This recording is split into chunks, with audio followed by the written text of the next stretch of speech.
Time to wake up. It's Saturday morning. Find some milk and cereal. Grab a bowl and spoon. No, a bigger spoon. Head to the living room and take a seat on the floor while Joseph and Chris present to you Saturday Morning Cartoon! Hello everybody, welcome to Saturday Morning Cartoon Boom! This is a show where we wake up with the Saturday morning sun, plop them before a big bowl of sugar cereal, and I'll try your favorite cartoons, both old and new. I'm Joseph. And I'm Chris. And this morning, we watched Megas XLR. Yeah! Yeah! What are the lyrics like? Living here in Jersey, something, robot car. Everyone in New York hates us just because we live here. I don't know if those are the lyrics. Something about you, like I like giant robots, you love giant robots, chicks dig giant robots. Yeah, they definitely say chicks dig giant robots. I know that much. I think it's like everybody digs giant robots to some degree, but probably. Yeah. But it's true. I mean, it is. I don't know anyone that doesn't like giant robots. If you don't, you're lying. Yeah, you're just trying to be like a hipster, like you like robots before they were giant or something. Don't be like that. Don't be that person. Don't be a hipster wearing a beard and plaid and are you looking in the mirror right now while you're describing all these things? I'm not wearing plaid right now. I'm just wearing a t-shirt because I took that shirt off. It's hot in here. So who suggested this one to us? This was suggested by David Bond. So thank you, David. David is very active on the Facebooks. So we get to talk to him quite often. So I'm glad we get to do one by him. So thanks. Yeah, thanks, David. I actually saw him last weekend. We had a early St. Patrick's Day party. So nice. Yeah. So David's in the he's like in the VIP section of listeners, and that he hangs out with you and does stuff. It's VIP in that he lives close to me, so that's nice. Basically, anybody could be in that party if they live within a certain vicinity of me. But did you know him before we started doing the show? No, actually, it was at one of our events that we met him. Nice. Explain those events for those who are not in the know. Okay, so every now and then, it used to be monthly, now it's like every other month, we have an event at this local brewery called Community Brewery, and it's in Dallas. And what we do, we get together with the Inner Gamer podcast, and we have these basically just like events with where there's video games set up. There's obviously beer at the bar, and then it's just hanging out with friends and cool people. So, but yeah, if you're in the area, please feel free to join us because it's a lot of fun. We've set up the events on our Facebook page, so anytime you see those pop up, please jump in. Yeah, if you're anywhere in the area of the Texas, that country or whatever it is. Yeah. Go down there to that thing. Yeah, exactly. Or up there, depending on where you are in Texas. It's true. So the show Megas XLR aired from 2004 to 2005, created by Jody Schaefer and George Christick, produced by Cartoon Network Studios, ran for 2 seasons, 26 episodes on Cartoon Network, the Toonami portion. And for a short synopsis, and I'm going to tell you right off the bat that I didn't write this synopsis. I got it off IMDB, and it's not accurate. I'm going to tell you why in a second. But here we go. I'm going to read it because I thought it was funny. 2 teenage slackers find a mecha from the future that had been lying in New Jersey junkyard for nearly 60 years and make modifications, much to the dismay of the robot's attractive creator. Now, technically, let me tell you something first. The person who they're referring to did not create this robot. She stole it from a very unattractive, squid-headed creator. So already, this description is flawed. And we will flinch them later, as soon as we find the person. Yeah, once I find out who this is, you will be clubbed. Yeah, it was actually made by these little Cthulhu-looking space guys. They have the Cthulhu heads, but then they also have tentacle legs too, and snake bodies. Yeah, exactly. So it's a mixture of weird things, and that's actually a good description of this show: a mixture of weird things. Yeah, I like it. I like weird things, and I like mixtures because you get good things out of. I don't know where I'm going with this. You tried. You mix things together and sometimes you get fun stuff. Yeah. Okay, there you go. That's true. There you go. That's where you were going. Quote me. I want that on my tombstone. You mix fun things and sometimes you get cool stuff. R.I.P. Chris. So who are some of the actors who played in this show? Okay, so there's 3 main characters of this show. There are some other characters that are going to pop up, and I will talk about their voice actors within those episodes, but our three main characters are all I'm going to talk about right now. The first character is Coop, voiced by David DeLuise. He is the son of Dom DeLuise, just for those people who know Dom's name. David was in Third Rock from the Sun and Wizards of Waverly Place. The character of Kiva was voiced by Wendy Lee, who was Bulma in Dragon Ball and Dragon Ball Super, but not DBZ. I'm not sure why. She was also Faye Valentine in Cowboy Bebop and Charlotte from Vampire Hunter D, which we did around October. Oh, nice. So you can go back, listen to her voice there. And our last character I'm going to talk about here in this portion of the cast is Jamie, voiced by Steve Blum. And we have talked about Steve Blum a lot. He's such a great voice actor, one of my favorites. He was Spike in Cowboy Bebop. He was the Laughing Man in Ghost of the Shell, Standalone Complex, Mugen in Samurai Champloo. He's in lots of Marvel cartoons and video games as Wolverine.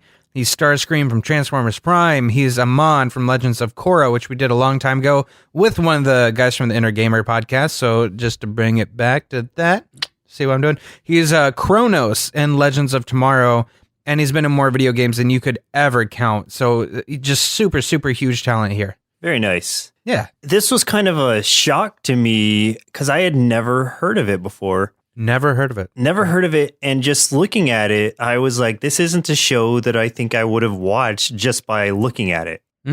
Yeah. Had no one told me about it, I would have been, or told me what it was about, I would have just assumed that it was a cheap knockoff of other shows. I didn't think I'd seen it based on the name until I started watching the first episode. Actually, not until I saw the mech with the car on top. And then I realized I had seen it before, but I just didn't know much about it. I had just randomly seen it one day on Cartoon Network and kind of wrote it off as something probably stupid. Yeah. And that's it. Exactly. That's what I would have written it off as too, as something probably stupid, but I was pleasantly surprised. Also, you can quote me on that too. Something probably stupid. Chris. Chris, yeah. I'm gonna make a book of inspirational quotes and then make it available. Just things I've said from the podcast. You're just gonna have to have a really tall tombstone to fit all your quotes in there, or it'll be an LCD screen and it'll scroll across. That, I guess that will be the future. You see on buildings. You know what though? If once that starts happening, people are going to put ads on their tombstones too. Like that's the way it's going to go. Oh, I will. We can't avoid it. For a few tasty marshmallows, I have a big bowl of Megas XLR cereal. So Megas stands for Mechanized Earth Guard Attack System, and XLR stands for Extra Large Robot. Just to let you know ahead of time. I like how the first part's very technical and the last part's just really goofy. Well, the second part was added by Coop and Jamie after the fact, so that's why that makes a lot more sense. Yeah, exactly. The mechs in Evil Coop's army in the episode Rearview Mirror, which is not one we watched, but they are based off of the Zaku from the Mobile Suit Gundam anime, so I thought I would bring that up because I know eventually we'll do that one. Yeah. Coop's car is a 1970 Plymouth Barracuda convertible. For any car people, I wouldn't know what that looked like anyway, so I just would have said a convertible. Yeah. It sounds cool. In the episode Coup d'etat, the main robots, Zanzor and Given, are parodies of Optimus Prime and Megatron from the Transformers movie from 1986. They're also voiced by the same voice actors. Zanzor is voiced by Peter Cullen, and Given is voiced by Frank Welker. That's awesome. Yeah, exactly. Oh, man, I love that. There's going to be a lot of references to other franchises, and they do pull in voice actors that usually have some sort of tie to it, which I think is awesome. It's kind of like on a different scale. Sometimes on Family Guy, if they make fun of a certain celebrity, and you're just like, oh man, that's kind of mean. But it's usually that celebrity voicing themselves, so they're like, in the joke. So I like when shows do that. So here, when they spoof other shows and stuff like that, it's usually they actually get people from the shows to help. And I think that's fun. Yeah, that's kind of the core of this show is it's paying homage and parodying other shows simultaneously, primarily old animes or old cartoons, specifically old anime mech cartoons. Oh, yeah. Just all of the weird things about them that you kind of ignore. Basically, observational humor. Absolutely. Yeah. For a last one, just to go back off of the Transformers, the movie one, the deutronium isonier actuator thing, as Jamie refers to it, that they put the fake cheese in at the beginning of the Fat and the Furious episode is the Autobots' matrix of leadership from Transformers, the movie. Nice. Yeah, so just put cheese in it? Yeah, apparently they put cheese in it. We didn't see that episode either, but this is another Transformers the movie reference, which is something we already did, so that's why I want to bring it up. Yeah. So this is just there's 26 episodes. These are just a couple of the little references I pointed out, and in some of the episodes we watched, there are even more references. So I can only assume that pretty much every episode has some kind of reference to something, whether you catch it or not. Definitely. And so we already talked about whether or not we'd heard of it or what our memories were of it. Like I said, I had zero memories. Like even after seeing it, I know I had never seen this show or really even heard of it. Like maybe I had seen like a commercial for it and just thought it was something dumb or something probably stupid, as Chris quoted. Yes. Thank you. Yeah. I have to give you credit where it's due. Yeah. Thanks for quoting me too. I appreciate that. Yeah. Like, adding the reference. Of course. But yeah. And you said that you had seen it before, but not too much. No, I just remember seeing maybe a couple minutes of it and maybe seeing a commercial, and that's probably it. So let's go ahead and jump into the episodes we watched for today's show. The very first episode, highest rated episode, and finally, random listener chosen episode. Order may vary depending on how those episodes fall chronologically, but of course we have to start with the very first episode, which is Test Drive, Season 1, Episode 1. And also, just to say ahead of time, there was also a pilot to this that we did not watch, and the pilot was what got this show produced. It was pitched for, I believe, Cartoon Network's Cartoon show. Yep. And like it got overwhelming like positive reviews. So they brought it in and decided to produce it. Unfortunately, due to low ratings after it was running for a while, or not even that long, maybe a year, it was canceled due to that. That's the unfortunate side of it. I heard there's been a few attempts to revive it, but that it's kind of almost impossible because I guess whoever has the rights to it is not budging. Well, okay. And it's not Cartoon Network that has the rights. It's somebody else. Right. The production company that has the rights to it, after it got canceled, they wrote it off as they put it as like a failed tax write-off or something. So now they cannot relaunch it legally or else they will run into tax issues. And so by law, they're unable to relaunch this. However, they did say at one point they were also going to produce a video game sponsored by Valve, who, the creators of Steam and Half-Life and things like that.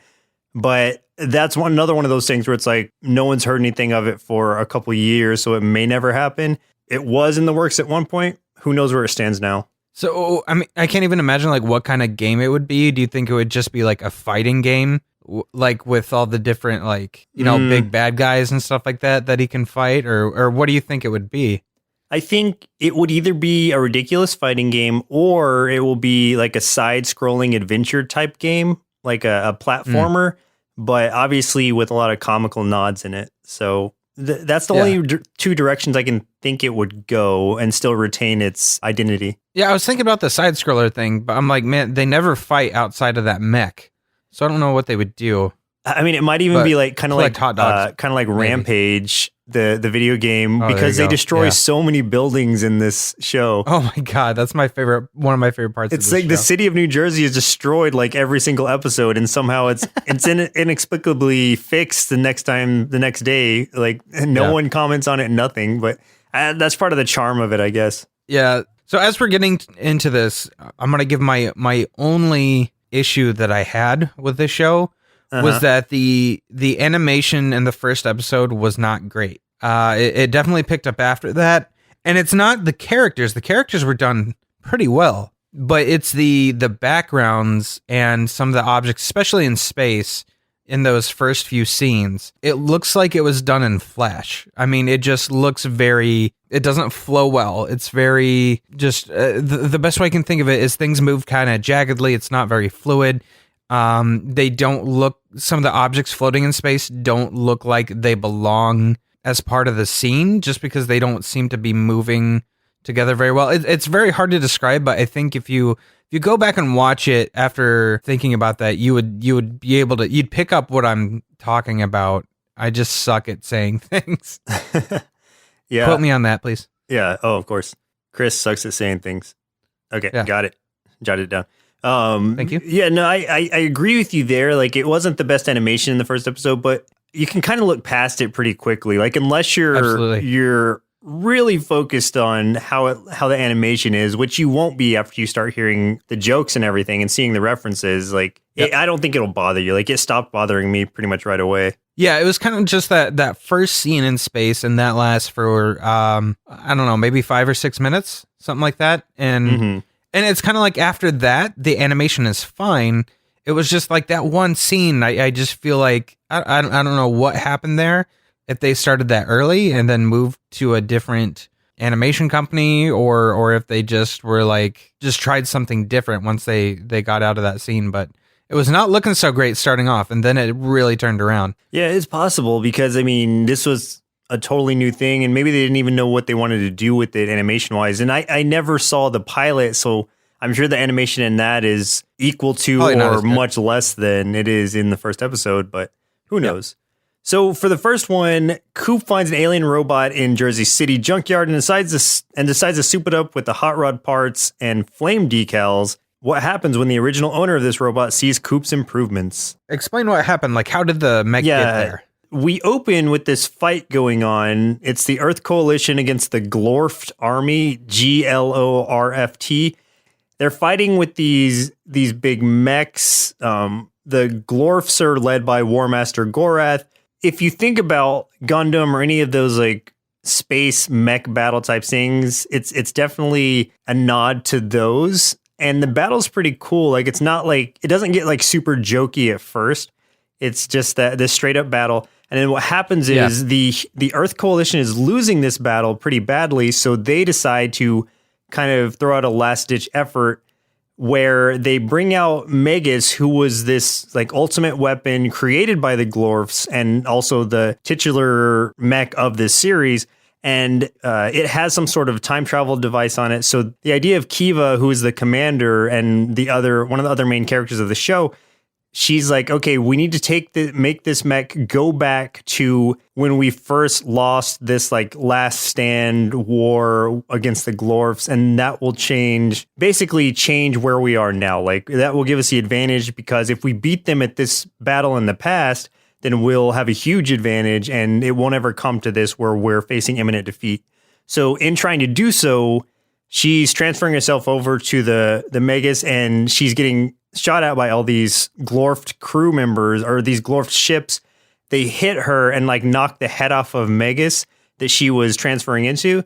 And so this also screws up the time device that's on there, and it only sends it all the way back to like the 21st century and Jersey, or Jersey City or something, to that junkyard. And so that's kind of where it switches over to present day. Yeah, so this is taking place like 1,000 years in the future. It's like 30 something. Yeah, it's like year 3000 something. Yeah, and if I understood right, Kiva is an Earthling. I mean, she's a human, but it's just way far in the future to where humans have been into space, and we've gotten into conflict and everything, and the Glorft had already taken Earth. Like, Earth's already been conquered, and I think that Kiva was part of the resistance. At least I think that's what the setup was. Yeah, that was kind of my understanding of it. Yeah, and Gorath, the warlord guy, voiced by Clancy Brown. Oh, of course. And his lieutenant guy, whose name escapes me, was voiced by Kevin Michael Richardson. He voiced Kilowog in the Green Lantern series that we watched. Oh, nice. Yeah. Yeah. So a couple of familiar voices there. Very cool. I just love how Coop gets the mech. That he's in that junkyard looking around for parts. He finds the mech, and he had been talking to the guy that owns it. I can't remember the name of the junkyard owner, but he had basically said, you can have whatever, just $2. And so Coop sees the mech, and he's like, I'll take that. Oh yeah, he keeps saying things. He's like, what about this? $2. And the guy's just sitting on the junk pile, like reading a magazine. What about this? $2. What about this? Everything in the pile is $2. And then that's when he finds the mech. He's like, here's my $2. The joke there is he doesn't say here's my $2. He just says like, well, I'm going to take this. And the guy's like, man, I really should have paid more attention. Oh, yeah. Because later in the episode, what Coop does is he attaches his car to the top of the mech so he can sit in it and pilot it from the car. Later in the episode, when things are going down and he's having to, of course, that he's going to have to use this mech to fight. When he's using this mech to fight and he's flying through the air, you see the junkyard owner yelling in the air, "Where's my $2?" He got that whole thing for $2 and still never coughed up just the $2 for it. It's just, that is like Coop to a T.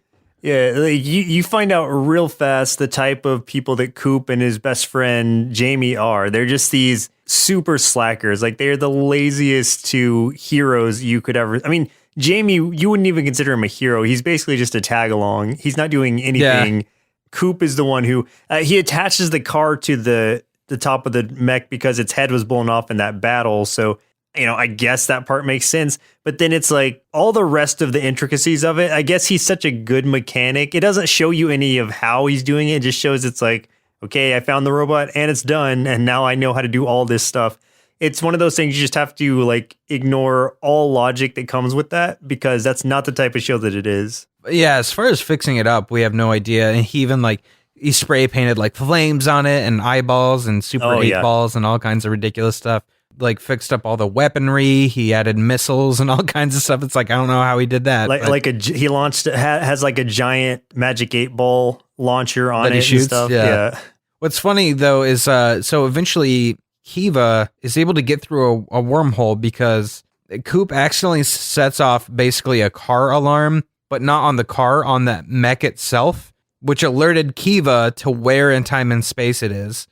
So she shows up and she has a little remote that does a little thing to shut it off. When they have the confrontation, my favorite part of one of my favorite parts of this episode, and this goes for the whole show. Their timing, like their comedic timing, is so spot on.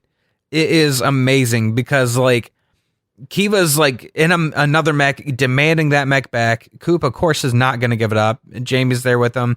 Like, but Coop's like, all right, like we're going to go for it. Like they're going to fight. And then he stops to put the hood on the car up and it takes forever. It's just really slowly closing itself. So it's just the timing of that. Just, man, that was fantastic. Let me tell you one of my favorite parts of it. It was kind of around that spot too, but Kiva's telling him like why she needs him to give the mech back. And she's just like, I've been modifying megas for 2 years to change the course of the war against the Glorft and blah, blah, blah. And he's just like, huh? And then she says something, she explains something else, like a long sentence. And then he's just like, yeah, huh? And it's the pause in between, like her explaining all those things for like 10 seconds, and then him just saying, huh? And it's the reuse of the same huh twice. So that makes it even better. That made me laugh like so much as hearing that. Coop is just a complete moron. Yeah. But he's a skilled moron, which is the problem. He's a mechanical genius, but also an idiot. And he's got that luck factor to him. Where he accidentally wins a lot of battles. He's definitely an accidental hero for sure. Yeah, and constantly too. Like, especially when like the battle with Kiva ends, because he's like about to like not really give up, but kind of call a truce thing. And then he gets mad about something and he hits the dashboard and it shoots all these missiles and blows her mech up. And like right when he was about to like, call a truce. Oh yeah. And like, she's just like, oh my gosh, you're such a great warrior. And he's like, oh yeah. But what is funny is though, is she does compliment his piloting skills. And then we see why. It's because all he's done with his entire life is play video games. And that's why he's so good at piloting this thing. Like you see in the cockpit, he's got these like PlayStation and Xbox controllers set up as the actual controls for the ship. And it's like, oh, okay. Like it's kind of like you think if you're someone who plays video games, like you think, man, like this is giving me such great hand-eye coordination and stuff like that. but there's no way for me to utilize that in the real world setting. But it's like, here's his chance to do that. Like, he can pilot this giant robot just like he would in a video game. And then it's just perfect. It's kind of Last Starfighter in that way. Yeah. You know? Yeah. Which I think is kind of like, it was sort of the vibe of this episode was sort of Last Starfighter there. But then, so one thing that he does right away when the Glorft show up, so they figure out what's going on too, because he accidentally activates something else. They all show up through this wormhole, and he immediately, he's like, all right, we got to fight. We're going to fight it. Kiva is now with him in the car along with Jamie. He presses a button like to fire a missile, immediately just misses. It goes way up into space. And it's like this satellite for a station that's supposed to be like MTV. I don't remember what station it really is, but it's supposed to be MTV. And they're like, yeah, we've got this brand new satellite, so we can give you 24 hours of blah, blah, blah. And the missile just slams into that satellite, which there's a payoff for that way later, which is funny. Like, the timing, again, was great because that happened, and then it just cut back to Coop, like, whoops. And I was kind of like, oh, okay, so the joke was just, he just destroyed this new satellite instead of doing anything. I didn't think there was going to be a payoff, but there was way later. Oh, yeah. It's great leading up to that point, too, because, like, he's fighting off this Glorft army, and he's beating them really with no big problems. And then they do this thing. It's like a classic Transformers thing. The what are they called? The Constructicon. The combiners. Yeah, the combiners or whatever. They form, like, his whole remaining army forms up into this gigantic robot. And Coop's like telling him how it's like we Earth scum say, the bigger they are, the harder they. And then in the middle of his sentence, like, this giant robot just flicks him over. And with a finger. Yeah, just a single finger flicks him over, and it was really funny. And then that's when a few seconds later, the satellite just comes crashing down. And that's the timing between when he hits it and when it comes crashing down. I mean, it's like 5 to 10 minutes. Like, so you've forgotten about the satellite already, and then you're like, easily, and then it just comes crashing down. It wins it's the victory of the battle is this satellite crashing on this giant robot's head. Coop comes and flicks the giant robot over, and that's pretty much how they win the battle. Yeah, and my God, I laughed so hard when that satellite came out of the air and just slammed on him. Because, it had been, seriously, like you said, it had been maybe 10 minutes. I'd completely forgotten about it. Throughout this episode, like you said before, New Jersey is being destroyed. And it's like every single thing he does, he's knocking over a building, he's blowing like a laser through a building, just destroying everything. Like, there's hardly anything left of New Jersey by the end of the episode, and they don't call any attention to it, but like, that's kind of the joke. Yeah. And I mean, that's referencing like everything. I mean, any movie or show, there's always this wanton destruction. And I mean, that was almost part of like what one of the Avengers movies was all about, was paying for that. And then not Justice League, Batman v Superman was kind of the same thing, even though they caused just as much destruction again. But I just like that they did it and then just really had no repercussions for destroying an entire town. It was even when one of the robots got like knocked over, it fell onto an elementary school, and these kids are cheering. Yes, exactly. They're like, oh, no school. So all in all, it's a great opening episode. Like, it showed me right away what the show was going to be, and I was on board right away. Yeah, absolutely. So for the second episode we watched for today's show, it was Bad Guy, season 1, episode 5, and this was the highest rated episode. And I know why. Yes. Like, I can tell why. So this is the best. In this one, the mayhem Coop has created with Megas has attracted the attention of an intergalactic team of heroes, the X-Force, who have become convinced that Coop is some sort of evil villain terrorizing the Earth. So real quick, the S-Force is basically a combination of 3 properties. It is Battle of the Planets, it is Voltron, and it is Power Rangers. In the sense that there is 5 team members wearing suits that look like Battle of the Planets, and some of the characters are completely modeled after Battle of the Planets, especially Jax. And then they have the floating head Zordon-like figure, who in this is Targon, and that is kind of explaining what they need to do. And they each pilot a mech, and instead of dinosaurs, they're different animals. Like there's a rhino, there's a kangaroo, which is hilarious. And they form a bigger robot like Voltron. So that's where the three properties. I wasn't even thinking Voltron so much as just Power Rangers and G-Force, or Power Rangers and that's true. Battle of the Planets, just because Power Rangers do the same thing with their Zords, except these are called Zorbs or something. Zorbs. Yeah. Well, like, I feel like one of the guys, I can't remember the name of him. I think it was Sloan. It was very much like Hunk from Voltron. And that's why I kind of pulled that from. Well, but there was also a big dude in Battle of the Planets, but not nearly as funny as. But here's the fun part though. So the gray guy, the Rhino mech dude, who was Mac, he was voiced by Ronnie Shell, who was the voice of Jason from Battle of the Planets, which is really awesome. Jax, who was absolutely supposed to be a play off of Keop from Battle of the Planets. He was the annoying one that was always just like boop, boop, boop, and didn't actually say words.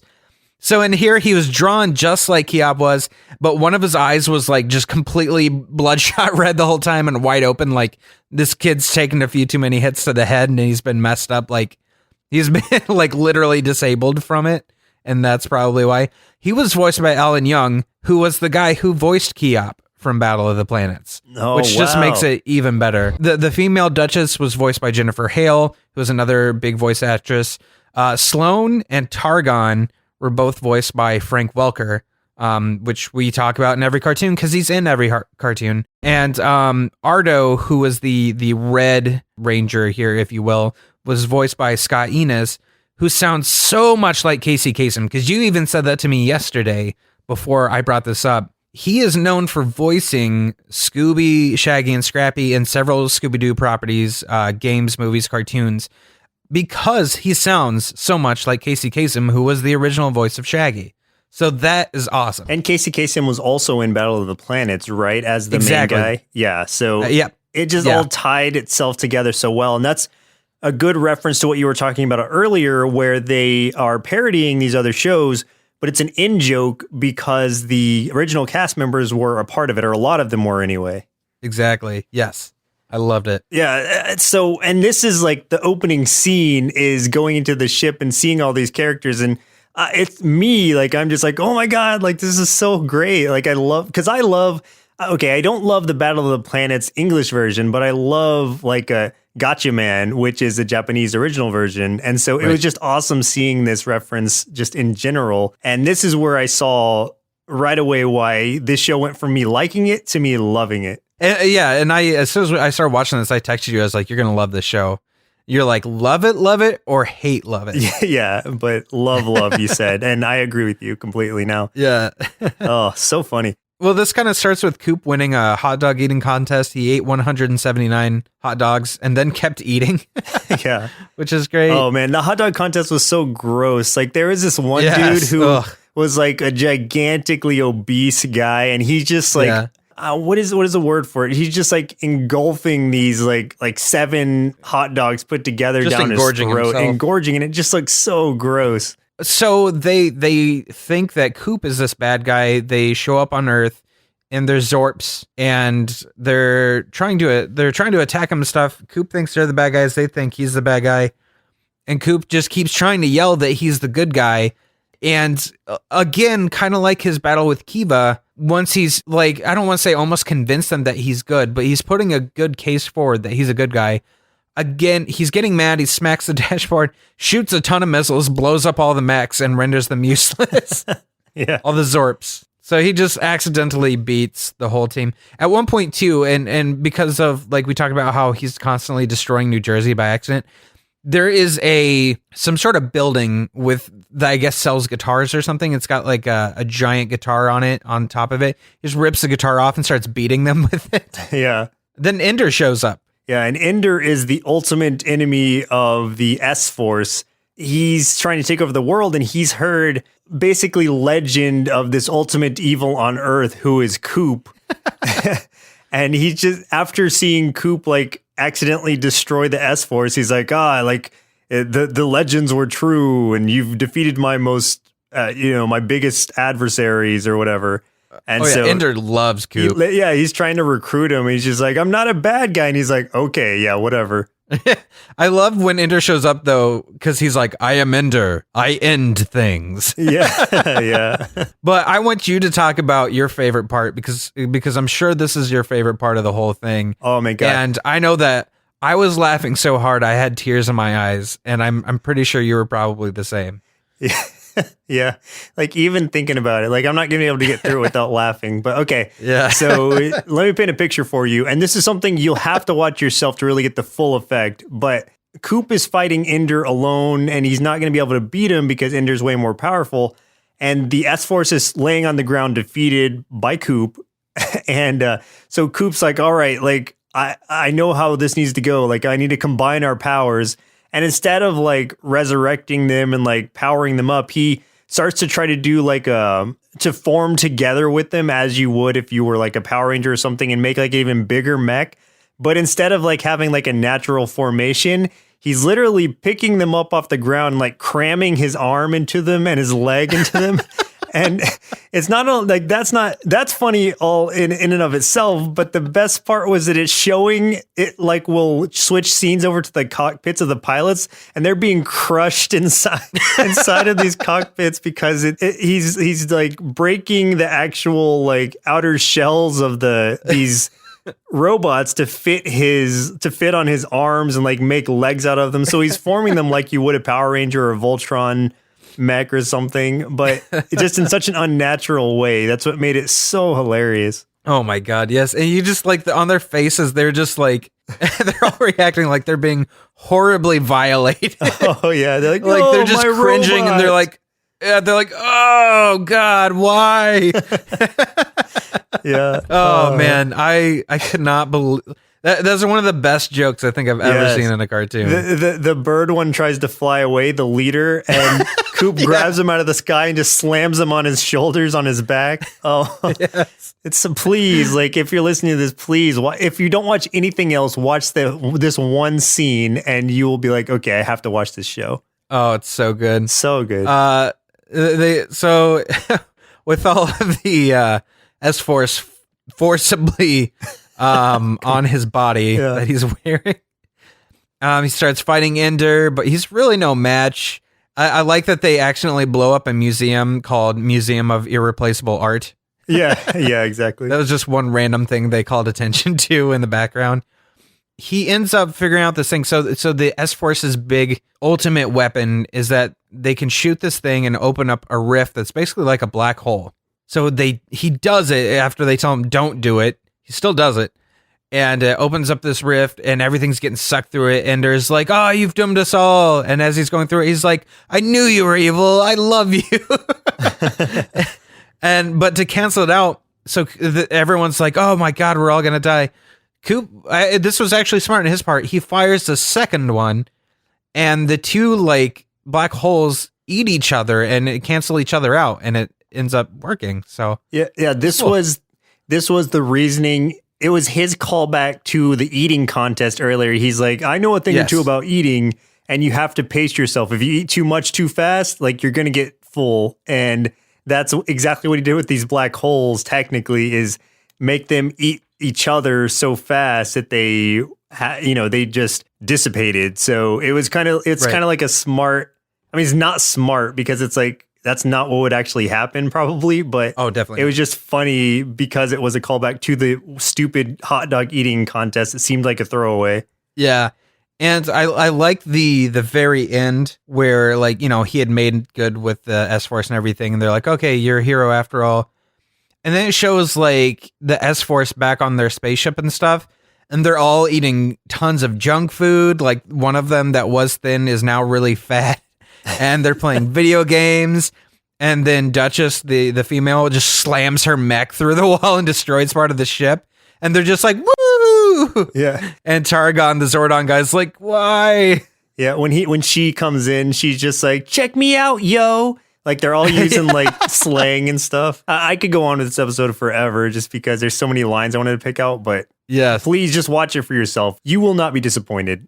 Definitely not. So the last episode we watched for today's show was The Return, Season 2, Episode 2, and this was Chris's pick. Why'd you choose this one? So I just read the premise, and the premise alone, I was like, this is funny. So go ahead and read the synopsis of this one. So for this one, it's the last day possible for Coop to return a video to a rental store, or else his membership will be revoked. Coop's confident that he can use Megas to get down to the rental store in no time, but when Magnanimous announces that anybody who manages to defeat Megas will become the new champion, countless enemies show up in hopes of taking Coop down. So I just love the fact that he's just trying to return a video to a store when all of this happens. And like, that's his only goal, is just to get this video back before his membership gets taken away. The best part is that he's following traffic laws. Like, he's stopping at stoplights and stuff as Megas. Yeah. Like, he's just standing at these stoplights. I was gonna say, did you notice, like, before he left, when he first realized that the movie was due back, and him and Jamie are in his house and they're talking out the window, like in the background, there's explosions everywhere. Just the city's already being destroyed, and they're just hanging out watching a movie and like don't care. Oh yeah, the movie that they're watching is Bugra. It's about a giant kaiju bug, and I love kaiju movies, so it's right after my heart. But it's funny, like, seeing them watching that, and they've already watched it like 8 times or something, and Kiva's just so tired of it. And yeah, like you said, like, while they're watching this, there's a parallel happening outside that they're not even paying attention to because they're so focused on this stupid movie. We should mention the reason that Kiva is still there is because in the very first episode, it is revealed that she and the Glorf or whatever could only do the time jump to follow Megas once. The only way to get back would have been using the thing that Megas has built in, because Megas can travel through time. However, Coop didn't know what that was, and so like when she asks him about it in the first episode, she's like, "Have you seen this device?" Blah blah blah, and he's like, they show like a cut to, it's like a flashback of him just destroying it with a baseball bat and yelling. And then like it cuts back to him again. He's like, nope. So she's stuck there because that device has been destroyed. An awesome part about this episode was Magnanimous, whose name like Coop and Jamie cannot get right. Like, they cannot remember his name, and they keep calling him something else, and he's getting so mad. Apparently they've run into him before. We didn't see him before, but this is our first time to see him. They're probably second or whatever time. And he is a combination of MODOK, if you know MODOK from Marvel Comics, like the guy who's just like a head with arms and legs, a giant head with arms and legs, and yep. Bruce Campbell, as far as his attitude goes. Also voiced by Bruce Campbell. Oh, really? Oh, yes. That makes sense then. Yeah, and I mean, the likeness is like Bruce Campbell too. It's basically Bruce Campbell's head with a scar on the face, wrapped in this metal helmet, and then tiny arms and legs. Yeah, totally. Okay. Well, I mean, that makes even more sense. Yeah. It is Bruce Campbell, and like we said, looks like MODOK, but functions kind of like Mojo from the Marvel universe. Yeah, that's what I was thinking. If you're familiar with that. So what MODOK does is, or not MODOK. God, I'm gonna call him that. What Magnanimous does is he broadcasts like an intergalactic television, like reality television kind of thing, where he does like competitions and things like that. And I guess there was a previous episode where Coop and Jamie were a part of it, and they won some sort of title. They must have fought some other mechs and stuff, won this title. So Magnanimous comes to Earth this time and is telling him he has to defend his title, and he basically invites like all of these other mechs to come and stop him, says that he's got like a big prize. I don't remember. It's supposed to be a lot of money, but I don't remember exactly what it was. Yeah, it was like 500 million credits or something like that. Credits or something, yeah. It's basically like you said, going back to Mojo, it's kind of like a giant, almost like a giant wrestling federation. Even if if you can remember back to the Ninja Turtle comics where they went inside that cow's mouth. I can't remember its name, but they go inside that like giant intergalactic cow's mouth, and they get warped into this wrestling arena, and they have to like fight for the titles or something. Like that's deep cuts. Yeah, that's like 90s Ninja Turtles comics, but it's like that because it's just a huge like wrestling federation, but only robots. It's the GCCF, like the Galactic something Federation, but they're fighting for it. And the reason that Magnanimous has come back is because without Coop there to defend his title, like he's losing ratings and like his shows are going downhill. So he needs to either have him defend this title so he can get the viewers to watch, or he needs to get this title back from him so that it can be out of his hands. Yeah, so Coop is just kind of like, I really got to get this video back to the store. I don't have time for this. So he doesn't want to defend the title necessarily. Well, he doesn't want to participate, but he wants to keep his title.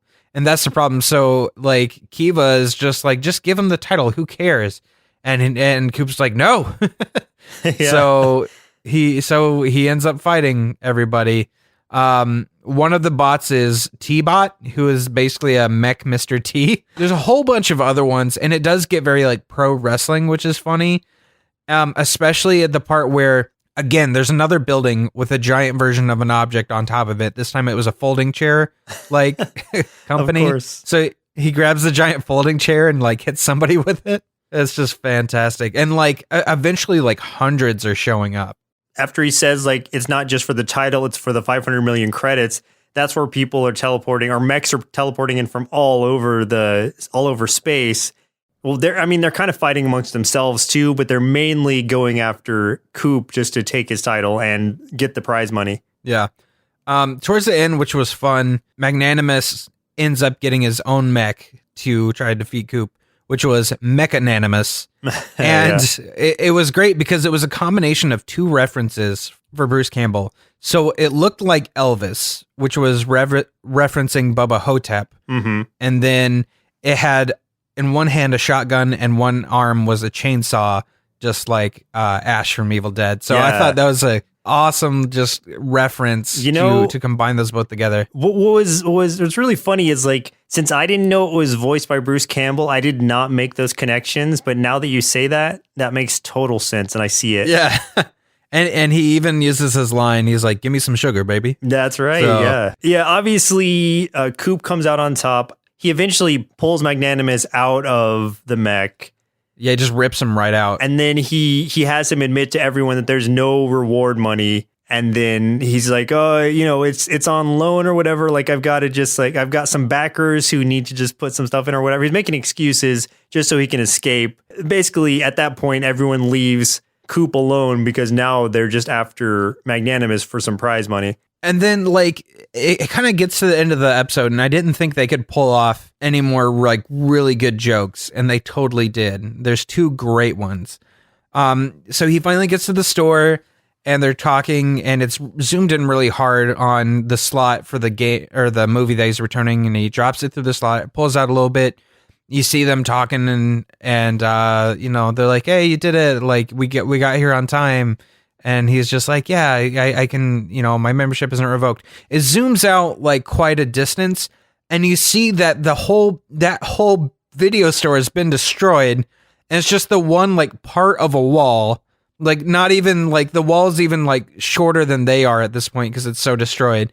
But he's still just dropping it through the slot and was worried about getting there on time when there's like nothing left of it.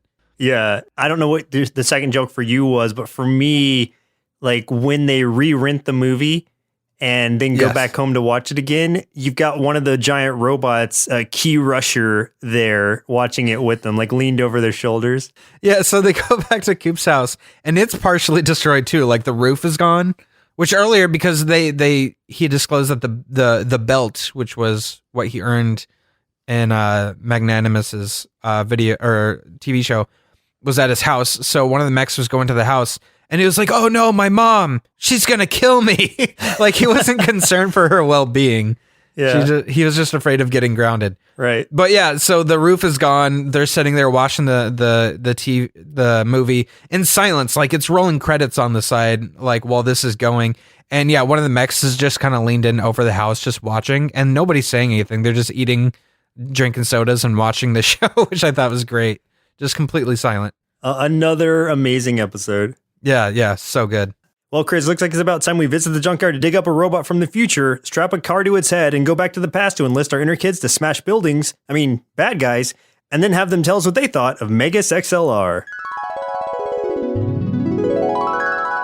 I'm not really that into cars, but I am into aliens, and cheeseburgers, and hot dogs, and super cheesy wrestling, and super cute future women, and giant mech battles. And this show had it all. Coop is kind of my hero, and one day I hope to be able to destroy my whole city without being grounded, just like him. So I gave this cartoon 5 bowls of S-Force Flake cereal out of 5. I went into this show expecting some kind of bad knockoff of great shows before it, but instead got an awesome show that knocked off great shows before it in the best way possible. While I wasn't completely invested in the characters themselves as they were blundering slackers by design, the situations they put themselves in and the parodies of other shows and characters is what really made this one shine. Imagine the comical observations that you make about the cheesiness of older cartoons and animes, and you'll basically understand what you're getting yourself into here. Overall, I'd give Megas XLR 5 big bowls of Zorb Flake cereal out of 5 and recommend you give it a shot. Also, since I doubt I'll ever pilot an extra large robot, I at least want to see if I'm able to tackle a more realistic goal of eating 179 hot dogs in one sitting so that I can become a winner just like my new hero Coop. Hashtag life goals.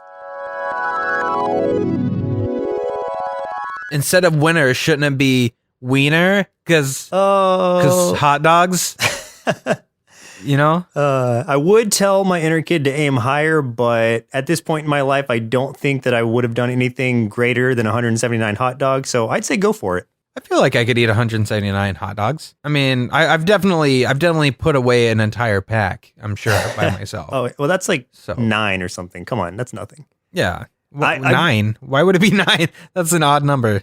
I don't know. I've done some eating contests before, but really, I've won some of them, but not like the huge, big competitions where you're versus other people. But I mean, like, eat this 2-pound burger in under so many minutes, and your picture will be on the wall, stuff like that. Nice. But then I ran into my obstacle, which was eat 4 pancakes in under an hour and you'll get it for free and get your picture on the wall. And I was like, okay, that sounds easy. But then they show me these pancakes and they are like dinner plate size pancakes or larger. And they are so thick that I could only finish 2.5 pancakes. And I was like, oh, I can't eat another bite. I didn't eat a pancake for 5 years after that because I was so disgusted by the sight of them. Oh my God. Yeah. So, that's pretty bad. It was traumatizing. Oh, no. So are you afraid of pancakes now? Well, I've kind of gotten over it, but I am more of a waffle guy now if I have a choice. Oh, yeah, that's true. Well, speaking of waffles, do you have any closing comments on this show? Oh, I love that transition. This show was way better than I thought it was going to be, way better than I even knew it could have been, since I had heard nothing about it, which I'm so surprised of. I don't know how no one has ever told me about this show. So I really appreciate David finally saying something and bringing it to our show because it was awesome. It was, if you have any love for these old cartoons, or even if you're like, wow, they were so cheesy, this is your chance to either go back and appreciate them because of their cheesiness or make fun of them because of their cheesiness, whichever side you come in from. And they do it in such a great way that also pays a lot of respect to it. So it's not just like straight knocking them in a way where it's like, oh, they hate those shows. It's like they obviously loved them for what they are, but want to point out some of the funny things about them. And that I really appreciated. So I would say definitely check it out. Even if you've never heard of it like me, I still think you should give it a chance. And like I said, even if you watch nothing else, please watch the scene where he is combining himself with the S-Force. That is so funny. That is the best. Like you said, you know, we've been saying it the whole time. At first glance of that, I didn't think this show was going to be anything special. But the quick wit and the comedy and the comedic timing and the jokes, it won me over so fast. Not to mention all the really funny references to all the nerdum shows like we saw with Battle of the Planets and Voltron, Power Rangers, Bruce Campbell. If you do a quick image search on Google, you'll see that there's so many other character references from things like Sailor Moon, Super Mario Brothers. We mentioned Transformers earlier. You said the two that is supposed to be parodies of Optimus and Megatron. There's also a version of Unicron that's pretty prominent in the show, I believe. There's something that looks like Ultraman and just tons more. So this show, it absolutely knew what it was and it played to its strengths. And it seems like it put fun as its top priority. And therefore, I had so much fun watching it. And it's one of those just like, I couldn't imagine me watching more of it, but I think I'm going to because it was just so enjoyable. Yeah, just because it may never exist in any form ever again for legal reasons, I think that we owe it to the show to at least watch the 26 episodes that do exist so that we can keep that in our hearts. Yeah, we owe it to them. We owe it to Coop. Yes. And hot dog contests everywhere. Do it for Coop. Do it for Coop. So yeah, thanks David Bond again for suggesting this to us. I'm going to thank you in person and I'm going to get you a beer because it was amazing. Yeah, thank him for me and give him a really awkward hug that lasts just a little too long. And I'll say it's from you. And then I'll use one of your quotes that you made this episode. But when you say it's from me, whisper in his ear, like with your lips right next to it. Yeah. This is from Chris. I'll do all that. He'll be like, just like that. Who's Chris? I'll be like, don't worry about it. Then, oh, that'll be so disappointing. Well, listeners, it looks like our milk supply is now run dry, so it's time for us to say goodbye.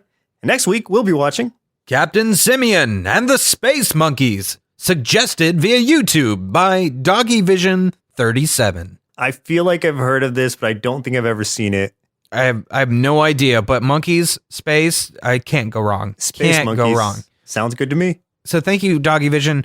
We did another one from them not too long ago, so apparently they're picking good ones because you guys are voting for it. Real quick heads up, there will not be an episode next week because both of us are going to be out of town doing other things. But then we will come back and there will be one the following after. So that'll be when you hear the Space Monkeys. Yeah, which is weird. It's just the way that it timed out, both of us being on vacation at the exact same time for different reasons. Pure coincidence. Yeah, we didn't plan that. No. So you should be thanking us, really, that we're missing 1 week instead of 2. Well, true. So you get a break from us for a week, so you're welcome. Yes, you're welcome. Yeah. Well, once again, I'm Joseph. And I'm Chris. We'll see you next Saturday. Oh, no, we won't. We'll see you in 2 Saturdays. Presented by Nerdsloth. A place for lazy nerds.